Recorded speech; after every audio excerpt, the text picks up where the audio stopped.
बेटी का ससुराल। छोटे से गांव की विमला नाम की एक महिला ने कुछ साल पहले पशुपालन करके दूध का काम शुरू किया था। अपने काम की शुरुआत उन्होंने 2 पशुओं से की। दूध निकालने और फिर दूध बेचने के काम खुद ही करती थी। हालांकि उनका भरा पूरा परिवार है। बच्चों की शादी हो चुकी है। बेटी की शादी पिछले महीने ही हुई थी। आस पड़ोस की घरों की महिलाएं उन्हीं के यहाँ दूध लेने आती हैं। आज सुबह जब पड़ोस में रहने वाली शोभा विमला के घर दूध लेने के लिए डोली लेकर पहुंची तो उस समय विमला आंटी फोन पर बात कर रही थी। अतः शोभा ने कुछ क्षण रुकना ठीक समझा और विमला आंटी ने रुकने का संकेत भी किया तो वह रुक गई। विमला आंटी की बातें पास ही बैठी शोभा के कानों में भी पड़ रही थी। वह अपनी उस बेटी से बात कर रही थी जिसकी शादी पिछले महीने ही हुई थी। वह कह रही थी, देखो बेटी, मायके की याद आती है, ठीक है, लेकिन वह घर अब तुम्हारा है। तुम्हें अब अपना सारा ध्यान अपनी ससुराल की खुशी के लिए लगाना है और बार बार फ़ोन मत किया करो।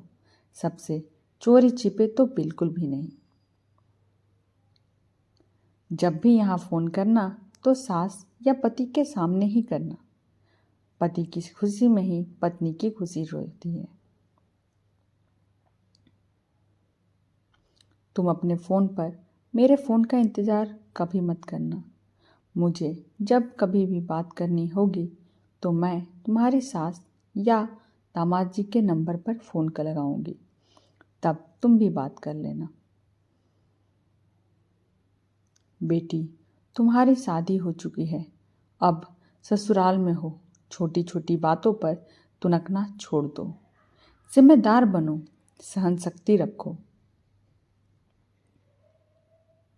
अपना घर कैसे चलाना है, तीज त्यौहार कैसे करने हैं, ये सब अपनी सास से सीखो।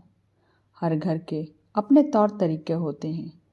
एक बात हमेशा ध्यान रखो, ससुराल वालों का सम्मान करोगी तो सम्मान पाओगी।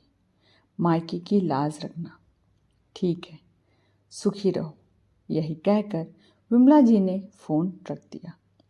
विमला की यह सारी बातें सुन रही शोभा ने प्रशंसा के भाव में कहा, बेटी को बहुत सुंदर समझाया आपने।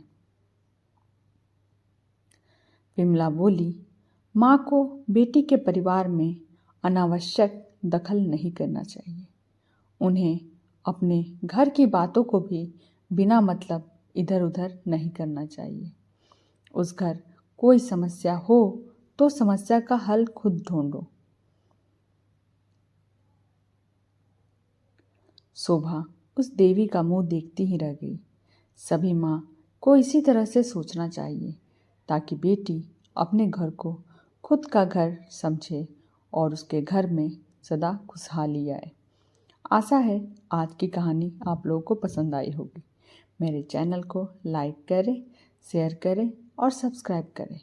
और हाँ, बेल आइकन को प्रेस करना ना भूलें ताकि मेरी आने वाली सभी वीडियोस की नोटिफिकेशंस सबसे पहले आपको प्राप्त हो। तब तक के लिए धन्यवाद।